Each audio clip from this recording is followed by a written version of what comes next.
still Daybreak Africa reaching here, my studios in Ondo City. Because I'm Ezekiel Ogar. This morning we shall be talking about the federal government opting to sell crude oil in Naira to local refineries. But before we go into the discuss now, why don't we talk about some of the challenges and concerns of the Naira for crude deal. Now, one of it is crude supply crisis. Dangote Refinery faces challenges in securing crude from international oil companies. Secondly, pricing issue. IOCs allegedly offer crude at a $2 to $4 per barrel premium above the official price. Thirdly, crude oil theft. Concerns about crude oil theft impacting domestic supply. And the economic benefits and projections of the Naira for crude deal include foreign exchange savings. Expected annual savings of $7.32 billion. Secondly, reduced forex expenditure. Monthly forex expenditure on petroleum products is expected to drop from $660 million to $50 million. Thirdly, strengthening the Naira. I think this is what Nigerians has been talking about, strengthening of the Naira. The transaction is expected to stabilize and appreciate the Naira against the dollar. And with us in the house this morning to do justice to this particular topic at hand today is Dr.Rogers Adebayo Akinsokeji. Welcome on Daybreak Africa. I hope I did right calling that name, because I than't really mother some names sometimes. Please correct me if I'm wrong. Akinsokeji. I got it wrong. Yes. Thank you for joining us this morning.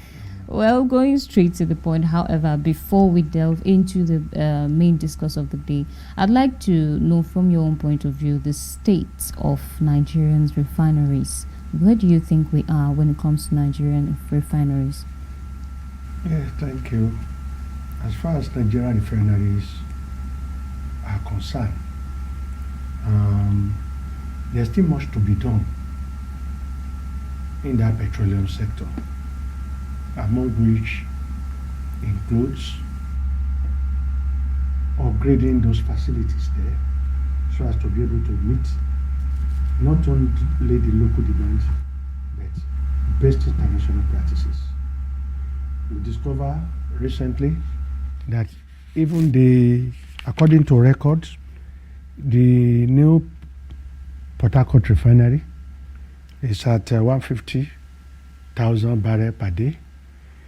Right, that of Warri, 125, Kaduna, 110, and a host of others coming downward.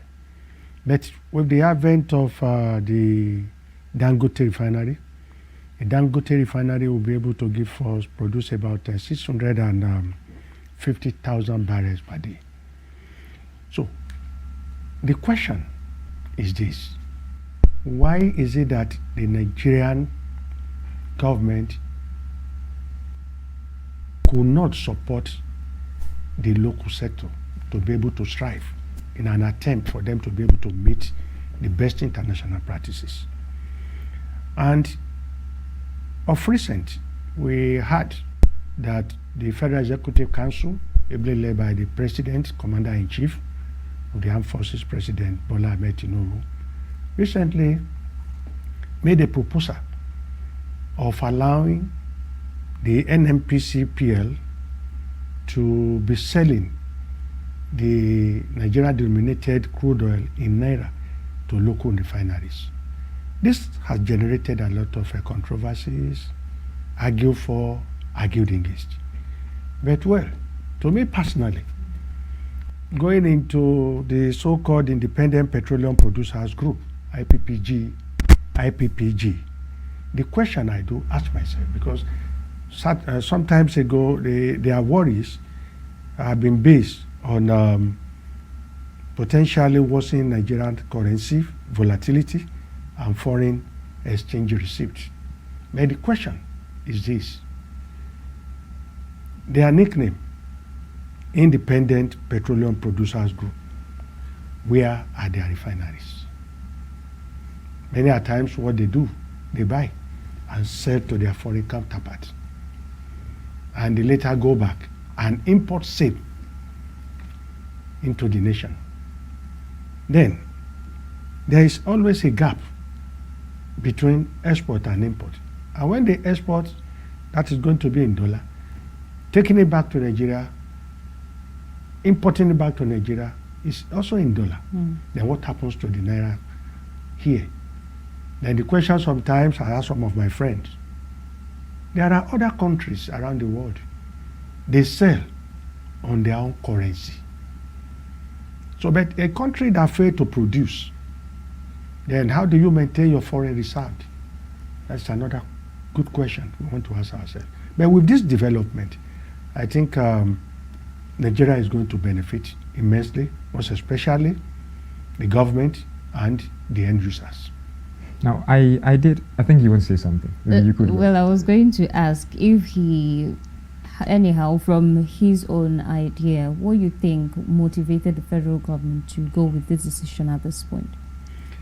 Well, I can remember back then, even before the swearing in of Mr. President, at a meeting with some of my colleagues, and even on one of these media outfits in town, there was this question that was asked, and I said it emphatically, that if I am elected the president of Nigeria today, that the first thing I will do is to remove the subsidy. But the presenter failed to ask me what will have been the cushion effect towards this. I think this is the cushion effect that we are trying to experience. We try to encourage local producers to produce. But if we remove the subsidy and we are still relying on the import of PPMS, there could be problem. And that is a problem that characterizes our society today. Long queue is back, and marketers are selling at different rates. But with this development, there's going to be a check and balances. So are you saying that with this development, there is a probable chance that in the nearest future, Nigerians will not be experiencing this whole hike in petrol and all of that, and probably the subsidy will be restored back? Yes, if it is well managed and bringing back the pricing system, definitely. I'm of the opinion that the long queue will soon cease to exist. Okay. Now, we know for a fact Dangote Refinery has been going through trying times, if I use that word. Now, I did highlight some of the economic benefit and its projection when it comes to this crude oil and Naira sales to local refineries. I think to wonder if you would better explain some of the intelligence behind the government decision to sell crude oil in Nigeria to local refineries. Now, when you talk about local refineries, we know for a fact, for me, I think all eyes should be looking or Dangote Refinery as more like the local refinery everybody is talking about, major local refinery. So I tend to wonder how those this decision tends to affect us as a people positively, affect Dangote Refinery or the Dangote Refinery group positively. I mean, where all hands tend to really enjoy this particular decision. Well, thank you. Annually, there's always a deficit of over $7 billion. But with the advent of selling, you see, sometimes there's a I mean, the IPPG misconstrued the idea of selling in Naira. They might have been of the view that Nigerian government will be selling in Naira to even foreign buyers. But no. Nigerian government will only be selling to local refineries in Naira value. And that will assist the local refinery to be able to get the product without wasting too much time on seeking for dollars elsewhere. And according to record, it's going to help in the foreign exchange conservation. In what sense? When there is a reduction or reliance or too much reliance on the acquisition of dollar to be able to get a product, what happens to the economy? Record shows that the most immediate benefit of selling crude oil in Naira is the preservation of foreign exchange reserve. This means that there's going to be reduced dollar outflow, which can help to stabilize the exchange rate and lower the cost of import. It is widely believed that the new arrangement will ensure an annual saving of over $7 billion in foreign exchange demand. You want to buy crude oil in Nigeria, where Naira is the denomination. But you need to first of all, as a local refinery, go for $1 to be able to buy in Nigeria. I don't know if that really Makes any sense. makes sense. In China, it is not like that. You buy with the yen. And that was why sometimes ago in one of our programs, China is equally enjoying other countries to come around to be buying in yen. And they call it yuan.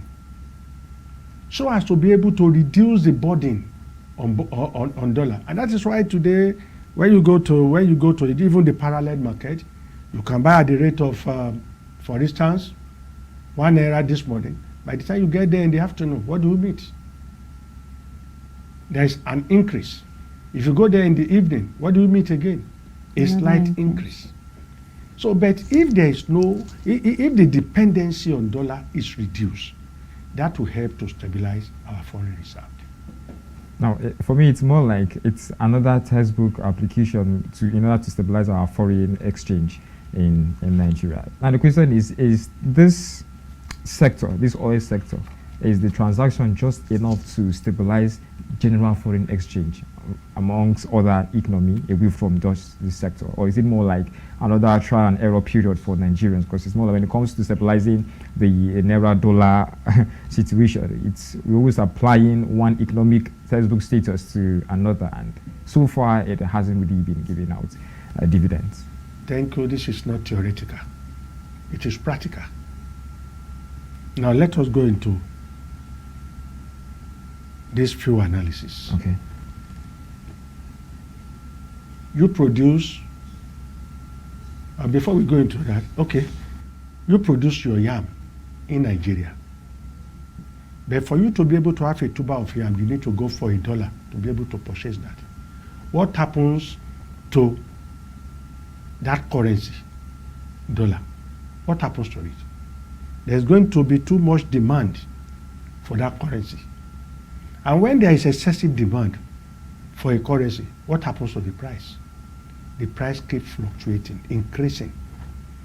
But when the demand for that currency is not at the high side, there is stability. Then, why I say this is not theoretical, it is practical in what sense? This scenario will equally help to stimulate local refineries by trying to get into a situation whereby they'll be able to be producing according to the best global practices. Look at what happens to the old refineries. What do we get there? And in this crude oil, we have over 1,000 components. By the time it is being exported at a rate, what do we get back? We only get back PPMs. What about other components, associated components, that need to be beneficial to our land? But in a nutshell, that will equally help to stabilize crude oil prices. Because if it is discovered that we can produce and consume what we produce, the price will be stabilized. Now, what about the current status of our local refineries? Now, like I said, whenever we talk about local refineries in Nigeria, I guess our mind just goes straight to the newest Dangote refinery. Let's talk about the status of our other refineries, the one in Kaduna, the one in Niger Delta, Warri. I mean, yes. What about them? What about their status? Because it's different saying we now want to sell in Naira and all that, but if they're not really functioning, or is there some reviving indices now put in place? Thank you. Like I'm an advocate where I normally say government has no business in doing business. Okay. Government can only regulate. Okay. Government can only regulate. Now, look at this station. Assuming it is being owned by government, what do you think will happen? The general manager today will want to celebrate birthday. The director will want to celebrate housewarming, a host of other things. Would they pay for it? No. And when that occurs, what happens to the gate man?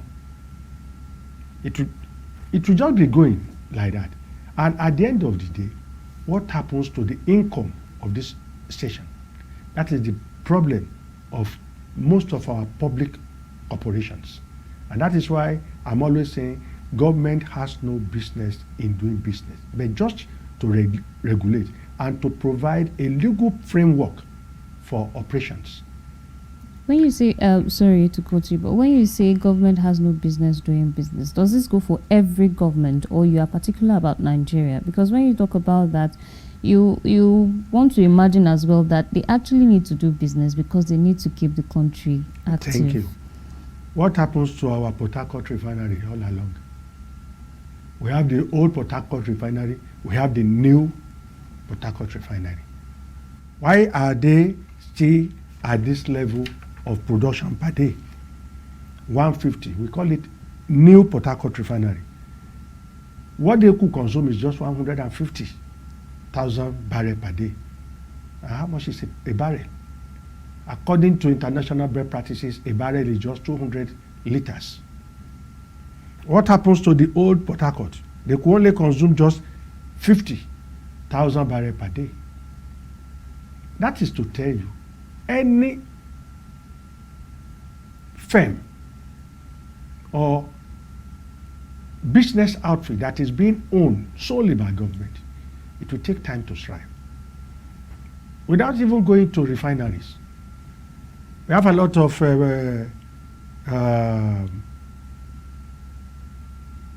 organizations, even in this state. We have the Oluwa Glass. What happens to Oluwa Glass? Owned by government. We have the Naira there. We have the Ifa Ceramics, just to mention but few. What happens to them? Government business is always, everybody believes it is government business. But a business that is privately owned is well managed by the owners. We've heard about, though they do not pay for advertisement, we heard about Nafaj, we have about WAPCO, we have Dangote. Why is it that Dangote cement is thriving? Because it is managed, owned by private individual. What happens to Elephant Cement, WAPCO? Owned by the southwestern states. And at equal interval, a particular state will be allowed to head the board. At a particular interval, another state will be allowed to head the board. So government business is nobody's business. So you're of the opinion that if we have to enhance our refining capacity in Nigeria, then the government should have no dealings whatsoever. Like let private practitioners go into it. You'll see. But before any private owner could be able to buy up all this, there are a lot to be done. Because there's going to be, you see, sometimes the government in power may not be able to have the political will to sell them off. And sometimes when they will be even if they have the will to sell them off, whom are they going to sell it to? Then what would now be the terms? We know what happens to our so-called NEPA the other time. And up to today, we were told that it has been sold. Where's the efficiency? Because it was sold to their cousins, nephews, and so on and so forth. Look at our telecommunication industry. What happens to it? When it was managed by government, when it was public owned, what happens? Would the general managers and the staff there allow it to function? Even the ministers and the board? But at a point, when it was privately owned, I don't know if you have been a subscriber to telephone by then. When it rains, if you mistakenly try to dial, you may need to visit an optometrist to help you out because of the noise that will come. And when you venture go there to complain that your line has been bad, they will tell you it's because of the rain. And what do? They will tell you there's no vehicle. Even where there is vehicle, they will tell you there's no fuel. So you need to buy fuel. And sometimes they will tell you there's no ladder. So you still need to buy, you still need to pay for the rentage of the ladder. But what do we have today when it is privately owned? At times, when you discover that your line is not, the network is not friendly, what happened? You receive a message. Did you ever receive any message from BDEC that they are trying to do one or two things? That is why there's no lights. So that is why I say government has no business. So let's come down. Let's talk about. So to our refineries, I decided to make all this analysis for us to be able to understand what I mean by government has no business in doing business. But government should be there to provide a legal framework for the operations so that there will be equal entrance and exit. So like we are saying, if this could be monitored to a logical conclusion, there are greater benefits that is going to be accrued because there are a lot of advantages. Let us leave it that way.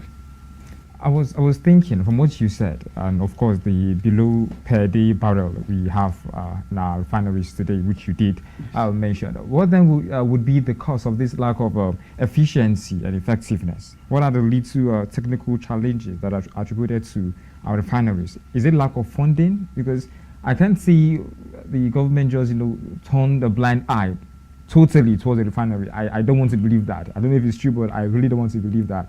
I may be biased at this point. But is it an issue of funding or what exactly? Because we know for the fact governments over time have really paid more attention to the oil sector amongst other. We from agriculture and the rest, we all do for the fact. The oil sector tends to take the mind and strength of virtually, should I say all at this point, but most of the government in power, tend to pay their attention towards the oil sector and saying they tend to not run it effectively and they have no business running because they're not doing it right. What exactly is the technical challenge faced? Thank you. Year in, year out, there has always been budget for all these refineries, but it will not work. Why? Because it is government business. You keep making that statement. Yes. Thank you.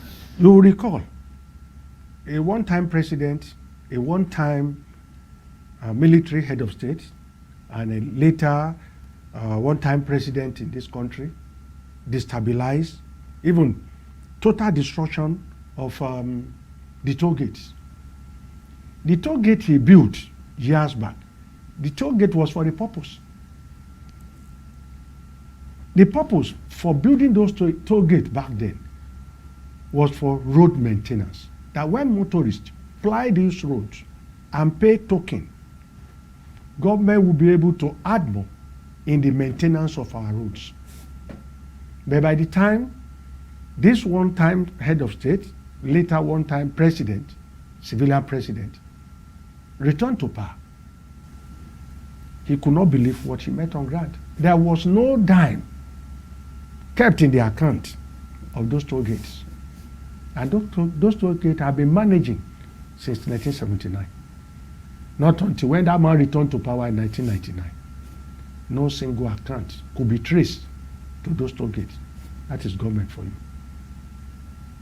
Because you and I always believe it is government property.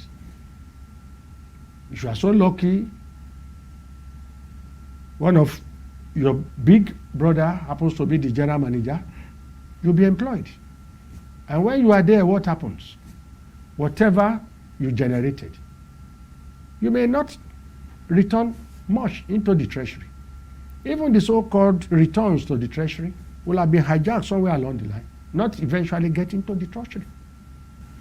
So when I say government has no business in doing business, I have my reasons. So for these refineries, except we want to continue to deceive ourselves, as long as it becomes government property, I'm not a prophet of doom, but I know it may not work, except when it is privately owned. There's no nook and corners that you enter today that you not see businessmen's productions. Why do we find ourselves in this mess? I told you the other time about WAPCO, the producer of Eleban cement. At the time, it crumbles to the governors that own that organization need to meet again and try to inject some fund into it. Otherwise, it will have been moribund. And the one that is even closer to us, look at the Naira over there. Why is Ajaokuta not functioning? Look at the Oluwa glass very close to us here. Why is it not functioning today? Because it is government's business. Well, in the defense for Ajaokuta and Kogi State, currently we have some foreigners coming in to try to set the place and get the place running. Currently, I guess it's still a work in progress. The governor is quite doing, he's doing a great job. I would have to commend the governor of Kogi State for that. And how many foreigners have been invited? Maybe we should start with appreciating the little before the bigger comes in place. A lot of foreigners have been invited and they run away because there are a lot of political factors that will not allow them to perform. Well, nonetheless, we have to go for a break. We'll come back. Daybreak Africa Discuss continue. Please stay tuned.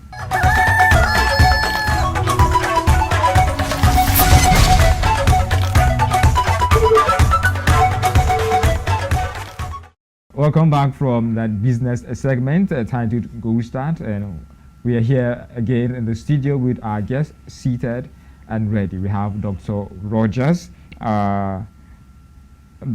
Rogers Adebayo Akinsokeji. He is the Sub-Dean, School of Degree Studies, Head of Department of Economics, AFUED, here in Ondo State. Doctor, we're talking about refineries, and you were very particular as the fact where you believe as a person the government has no business running the business. Now let's talk about challenges even the private enterprise tend to encounter, using Dangote Refinery Group as a case study at this point. He tends to really encounter so many challenges. Sometimes he complained about lack of crude oil. He had quality too. Yes, he had to import at some point, and then before talking about the Naira crude oil deal. But let's talk about the inconsistency and lack of now, no one would have ever thought at any point that the Dangote Group refinery would complain about lack of crude oil, knowing we are,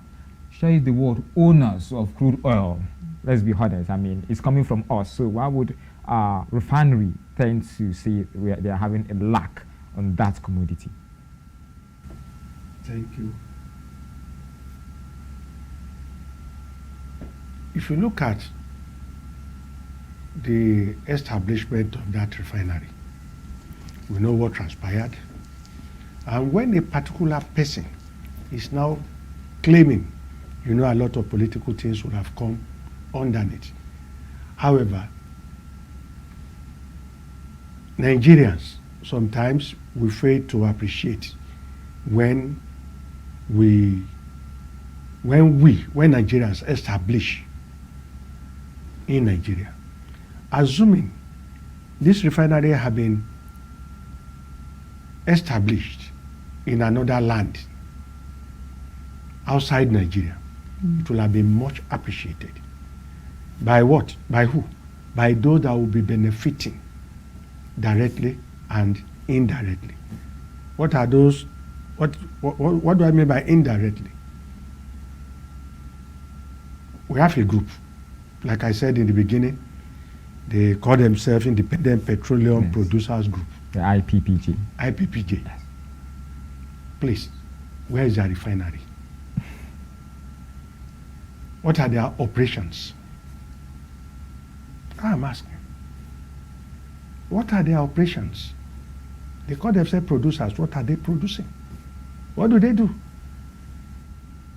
Why is it that we believe in deceiving ourselves? There are groups that will buy the crude oil.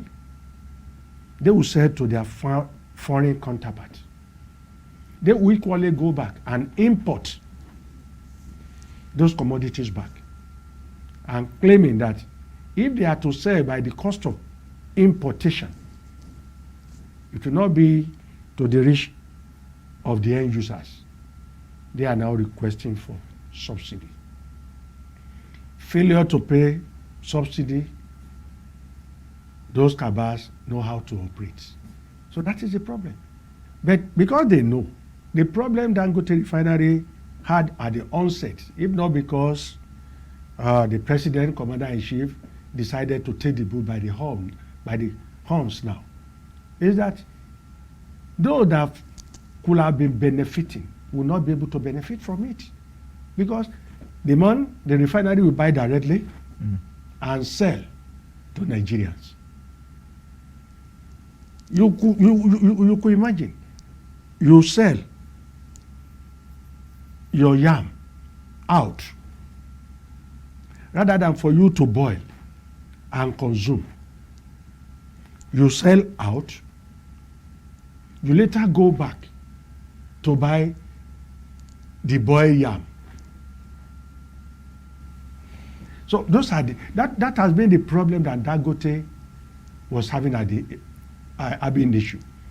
But with the president now, because of the political will he had, that is why it is possible for him to say, let us sell in Naira. Let us see and test run. There are a lot of benefit that will come from this. But if there was a benefit ever since, why the delay? Why is it coming now? Political will. Political will. Many of his predecessors did not have that political will.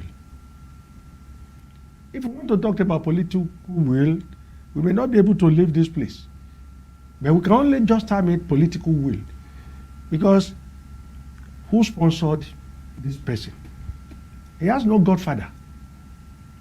And that is why it appears he's acting like, well, don't let me use that language. But his predecessors, they have godfathers. So sometimes when they want to do one or two things, they are being checkmate. In a nation with over 200 million population, we are still living with generating sets. Why? Why is it that our electricity could not be supplied by the PSCN or BDC as the name implies? A country that continues to import generators, the electricity energy will not come to light. In the developed world where they even manufacture this generator, you can only say that you can only use generator at the suburb. Or sometimes when you have them in your industry, when you have those generating sets in your industry, it is for a purpose, for emergency. You can only see generators at the suburb, maybe on the farmland, and not all their farmlands. But even here, in the BDC office, you have generator there. You want to buy a token of energy, there won't be lights. They will have to go and on their generator to sell the token to you. So you can see, but because the predecessors they didn't have that political will. But why is it possible for this man? It's simply because there's no godfatherism. And if he had failed on that day to say, on the day of his inauguration, that subsidy has gone, he was not the one that removed it. It was removed by Buhari administration. But he didn't have that political will to make that announcement. And that was why they leave it out to the twilight of his exit. So you can now understand when I say government has no business in doing business. In a country where you want to generate megawatts and you keep importing generators. Within these few months, there have been series of bills that have been passed, proposed and passed, electricity bill. And that is why many of our communities now, they are not under either national grade or state grade or local grade. Many of them are being serviced by these solar power companies. I know of many. And why is it that we are now experiencing, at least for now, I think we could experience about 8 or 10 hours electricity supply and energy supply. Why? Because many people are now going for solar. So there is a reduction on the load on those transformers. So it is possible for the few that are still remain to enjoy. So the same thing will happen to our PPMS. Now when you go to town, I wouldn't want to mention them because they did pay for the adverts. There are some outfit there. They sell at the rate of 612. Some 675. Some 680. But some they are selling at 920, 840.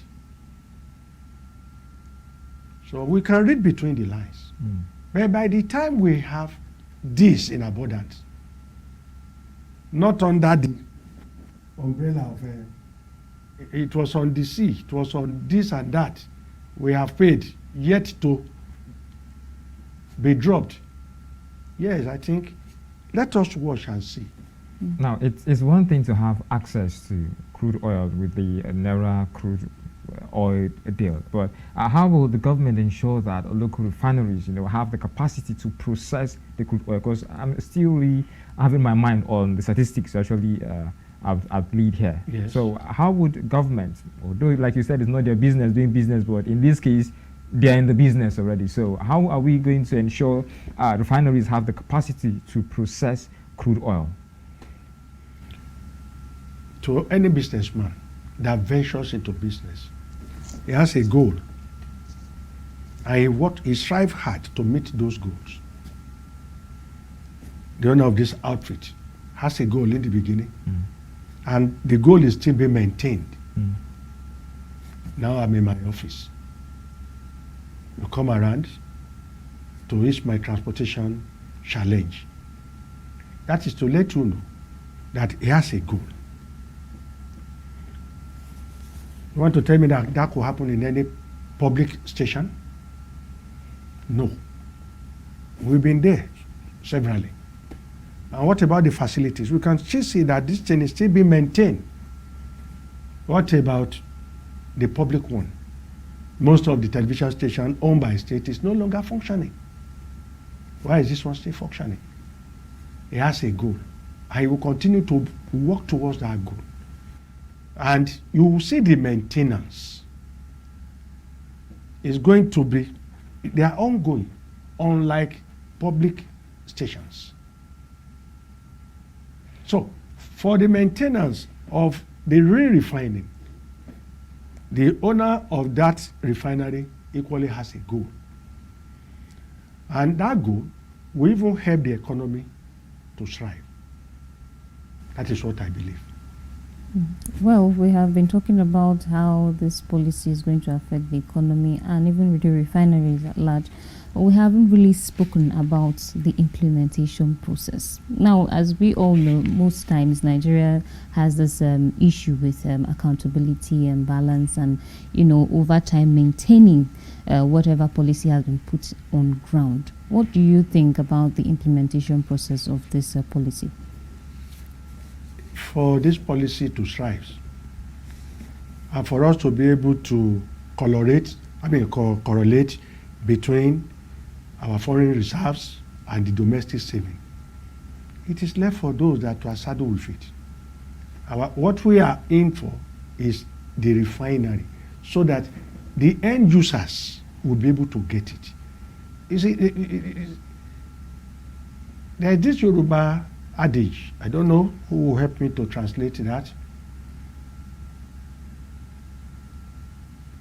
The Yoruba adage says, èèyàn kì í wà lódò kó tó máa fi ìtọ́ kó máa fi ṣẹwọ́. Maybe I will just give the transliteration. Okay.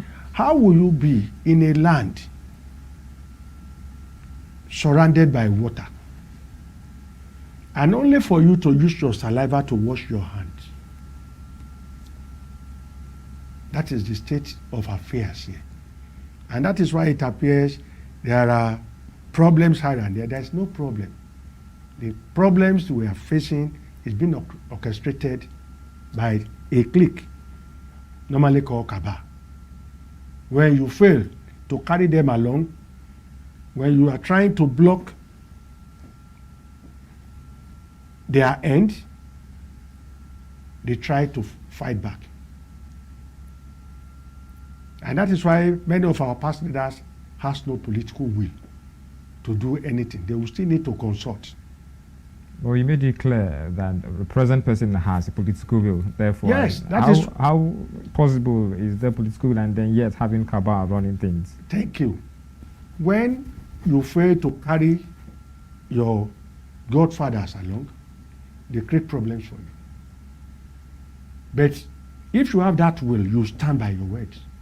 And that is why we've been able, before we get to this level of Nigeria denominated the crude oil selling in Naira, it was when it was at the 95% stage that we now heard about it. It has been on for long.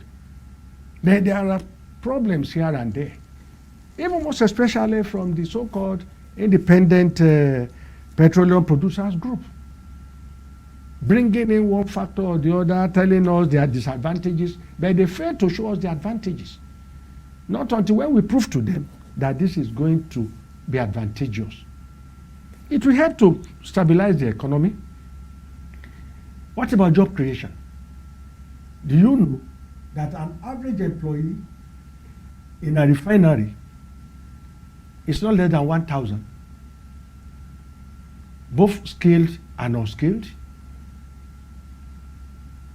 Do you think this private refinery will want to employ a passive worker, a dormant worker, just for the name to be there that you are an employee? You'll be collecting your monthly salary without producing anything. But what happens in our government-owned refinery? That is why I say government has no business in business. There are workers in old Port Harcourt refinery. There are workers in new Port Harcourt refinery. The first one could only produce 50,000 barrels per day. The second one, 150 barrels per day, 1,000 barrels per day. There are workers there. Where are the products from those refineries? That of Warri. Warri could produce, according to record, by Business Day Intelligence 2024, Warri Refinery, 125,000 barrels per day. Where are the products?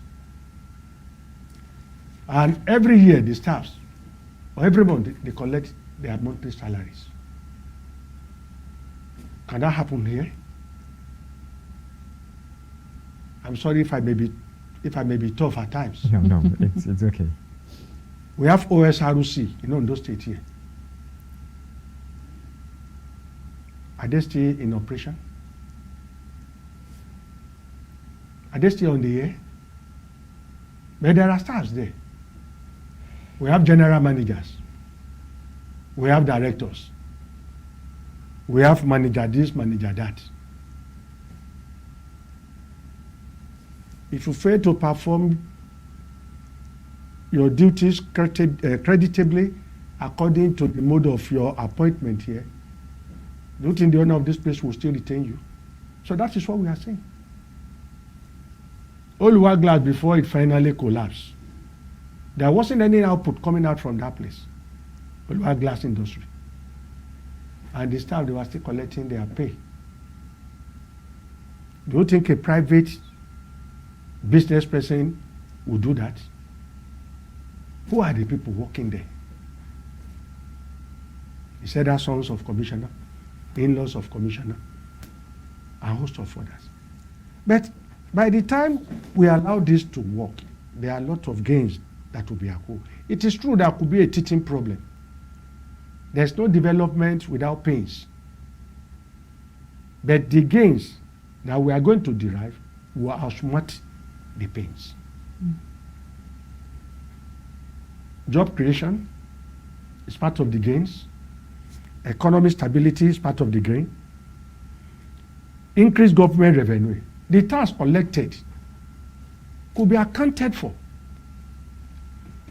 Where are the taxes collected from the export of crude oil? Rather, government will need to subsidize by the time they go back to import PPMS. But if it is locally refined, taxes will be collected. That will eventually increase government revenue. What about energy security? A robust local refinery industry enhances Nigerian energy security by providing a stable supply of refined products, thus decreasing reliance on imported fuel and mitigating vulnerability to global supply chain disruptions. If you still want to continue to import, tomorrow they will tell you the vessel cannot leave so place because there are constraints on the sea. Could that happen here? When your product is being manufactured, is being refining locally. Another gain is support for local industry. What do we mean by support for local industry? By focusing on local demand, the policy will help to develop a network of supporting industries such as engineering, construction, and maintenance services, further diversifying the economy and fostering local entrepreneurship. By the time it stabilizes, what happens to the maintenance services? Will the maintenance be coming from UK or America again? They want to fabricate. The local fabricators will do that. What about our our expert in engineering services? They will go for training and retraining. And that will enable them to even perform and work. Many of us will get to the university. Every year we train thousands of graduates, engineers, construction workers, and the likes. Still, they cannot practicalize what they are being taught. Now, Angie did mention the issue of checks and balances. I tend to wonder, how would the government monitor and regulate the sale of crude oil to local refineries? Because I know for a fact when it comes to, as you said, implementation, we could have our flaws somewhere around. So how best do you think the government could actually monitor and regulate this crude oil distribution per se? Thank you. Government that have been monitoring the crude that have been exported, do you think they will not be able to monitor the crude that will be given to a local refinery? Effectively. That is where you will see government will now put their searchlight. The one that is being exported, how did they monitor it? If they could monitor that, you now say they will not be able to monitor the one that is being sold to local refineries? All this one you see that are being sold, that they are being exported, it has about 3 months up front, and they still monitor. So if they could monitor that, they will be able to monitor the one given to local refineries. Well, with the sorry to cut you, but earlier you made mention, more like highlighted some of the benefits that's associated with this policy. Yes. However, I would like to ask if there are potential risks associated with this that might fall towards the path of refineries and even the government themselves. Yes, I said it earlier that to any development, there's always pains and gains. But as an economist, where we normally focus, when we discover that the gains outsmart the pains, it's a welcome development. Yeah, there could be pains. Many of us may be looking at our foreign reserves.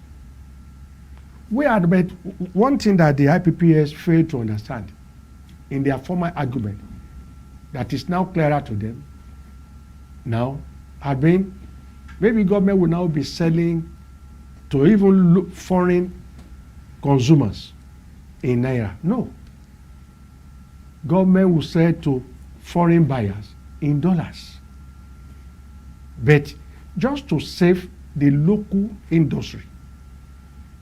If you are now demanding that the local refineries should now be pursuing dollar before they could buy, it may not be suitable for them. Then why do we undermine the national currency? So those are the things. Many of us talked about foreign reserve exchange. But there are still other areas where we can still maintain that. If China could maintain that, and we have the political will and wherewithal, we too can do that.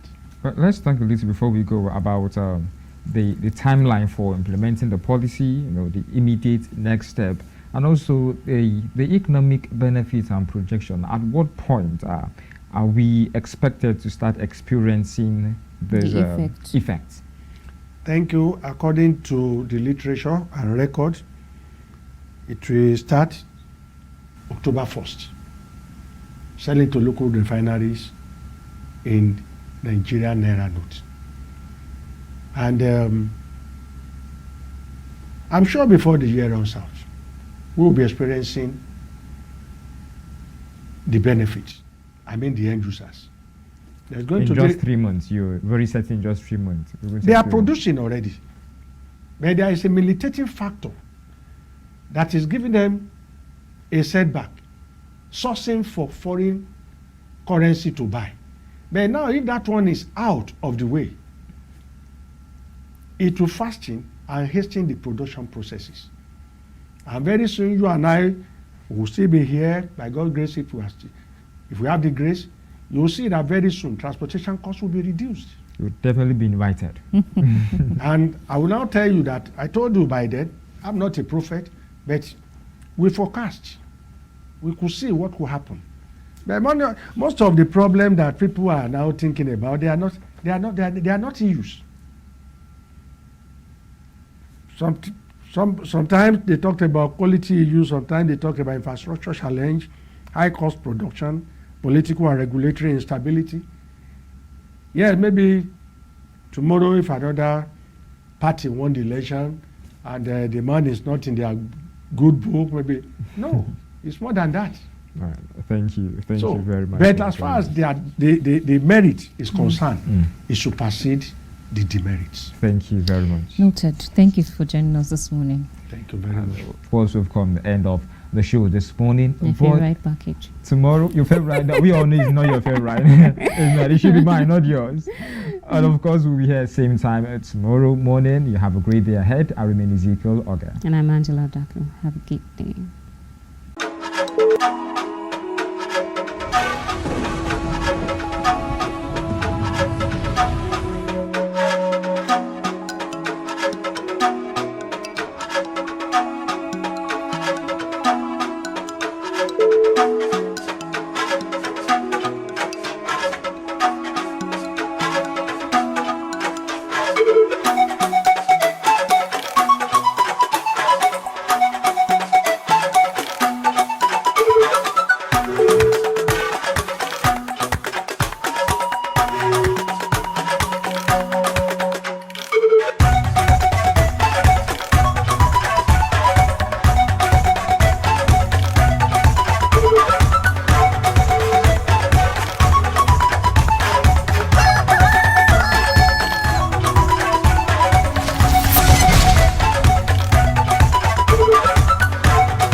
Yes, there is news on your device, but hearing an analyst's perspective is the icing on the cake that Daybreak Africa provides.